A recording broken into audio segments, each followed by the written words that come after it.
రాత్రి నలువైపులా చిక్కటి నిశ్శబ్దం. ఒక చీకటి గది, ఎదురుగా ఒక అద్దం, చేతిలో మినుకు మినుకుమంటూ వెలుగుతున్న ఒకే ఒక్క కొవ్వొత్తి. ఆ పేరుని పిలవాలంటే గుండెల్లో ఎంత ధైర్యం ఉండాలి!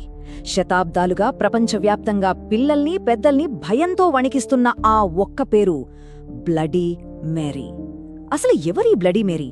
ఎక్కడ మొదలైంది ఆమె కథ? పదండి, ఈరోజు మనం ఈ భయంకరమైన కథ లోతుల్లోకి ప్రయాణిద్దాం. సరే, అన్నింటికన్నా ముందు చాలా మందికి తెలిసిన ఆ భయంకరమైన ఆచారం గురించి మాట్లాడుకుందాం. తరతరాలుగా చెప్పుకుంటున్న ఈ కథ కేవలం ఒక చీకటి గదిలో ఒక అద్దం ముందు మొదలవుతుంది. ఆమెను పిలవాలంటే ఒక పద్ధతి ఉంది. ఒక్కసారి ఊహించుకోండి, మీరు ఒంటరిగా ఒక చీకటి గదిలో ఉన్నారు. కొవ్వొత్తి వెలుగులో అద్దంలో మీ ప్రతిబింబం తప్ప ఇంకేమీ కనిపించడం లేదు.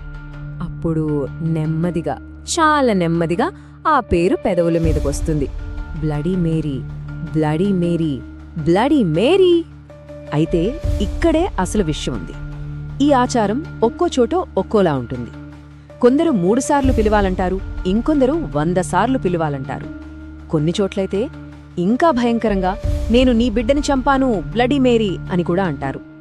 ఒక్కోసారి ఆ ఆత్మ కేవలం అరిచి మాయమైపోవచ్చు, లేదా పిలిచిన వారి ఆత్మనే తనతో పాటు తీసుకెళ్ళిపోవచ్చు. ఇంతకీ ఈ పిలుపుకు బదిలిచ్చేదెవరు? అవును, అద్దంలో కనిపించే ఆ ఆత్మ ఎవరిది? పదండి, శతాబ్దాల నాటి ఈ కేస్ ఫైల్ను తెరుద్దాం. బ్లడీ మేరీగా పిలువబడుతున్న ఆ అదృశ్య శక్తి వెనుక ఉన్న అసలు ముఖాన్ని కనుక్కుందాం. మన ముందు 3 ప్రధాన అనుమానితులు ఉన్నారు. ఒకరు రాణి, సింహాసనంపై కూర్చొని రక్తపు టేరులు పారించింది. మరొకరు ఒక కౌంటెస్, తన అందం కోసం అమాయకుల రక్తాన్ని తాగింది. ఇక 3వ వ్యక్తి ఒక మంత్రగత్తె, ఆమె శాపం గాలిలో ఇప్పటికీ వినిపిస్తూనే ఉంది. వీరిలో ఎవరు ఆ అద్దంలో కనిపించేది? ఒక్కొక్కరి కథలోకి వెళ్దాం. చాలామంది బ్లడీ మేరీ అనగానే ఇంగ్లండ్ రాణి మేరీ ట్యూడర్నే అనుకుంటారు. ఆమె తన 5 ఏళ్ల పాలనలో దాదాపు 300 మంది ప్రొటెస్టెంట్లను సజీవ దహనం చేయించింది. అందుకే ఆమెకు చరిత్రలో బ్లడీ మేరీ అనే పేరు స్థిరపడిపోయింది. ఆమె జీవితం కూడా విషాదభరితమే. తాను గర్భవతిని అని చాలాసార్లు భ్రమపడింది, కాని ఆమెకు పిల్లలు పుట్టలేదు. కాని అసలు పాయింట్ ఏంటంటే, ఆమెకు ఈ అద్దమాచారానికి చారిత్రకంగా చూస్తే ఎలాంటి సంబంధమూ లేదు. ఇది ఈ మధ్యకాలంలో ఆమె పేరుకు అంటగట్టిందే. ఇప్పుడు మనం చూడబోయే పేరు వింటేనే ఒళ్ళు గగురుపడుస్తుంది.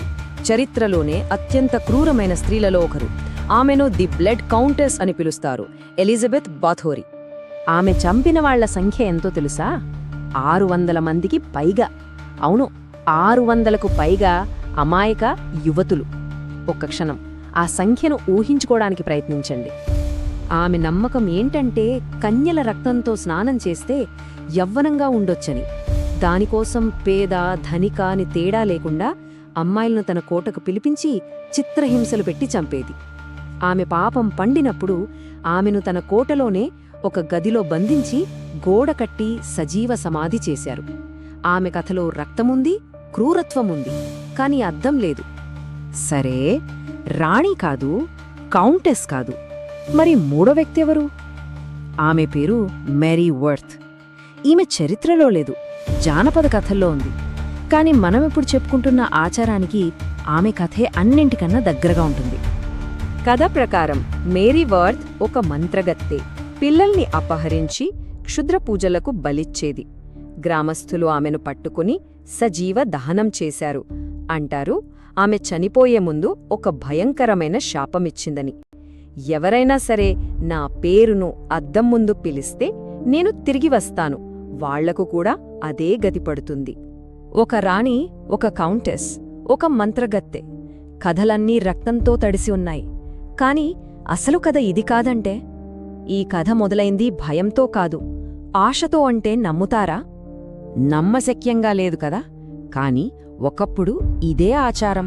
అంటే ఈ చీకటి గది, కొవ్వొత్తి, అద్దం ఇవన్నీ భవిష్యత్తును చూడటానికి వాడేవారు.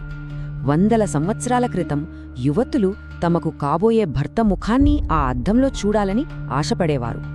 చూశారా, పద్ధతి దాదాపు అదే, కానీ ఉద్దేశ్యం భావోద్వేగం పూర్తిగా వేరు. ఒకప్పుడు ఆశతో ప్రేమతో చేసిన ఈ ఆచారం కాలంతో పాటు రూపాంతరం చెంది ఇప్పుడు కేవలం భయాన్ని కలిగించే ఒక ఆటగా మిగిలిపోయింది. అయితే ఆ పాత ఆచారంలో కూడా ఒక చిన్న భయం దాగి ఉంది. ఒకవేళ అద్దంలో కాబోయే భర్తకు బదులు ఒక పుర్రె లేదా మృత్యుదేవత కనిపిస్తే దాని అర్థం పెళ్లికి ముందే మరణం తప్పదని నమ్మేవారు. బహుశా ఆ చిన్న భయమే నెమ్మదిగా పెరిగి ఈరోజు మనం చూస్తున్న ఈ భయంకరమైన బ్లడీ మేరీ కథగా మారిందేమో.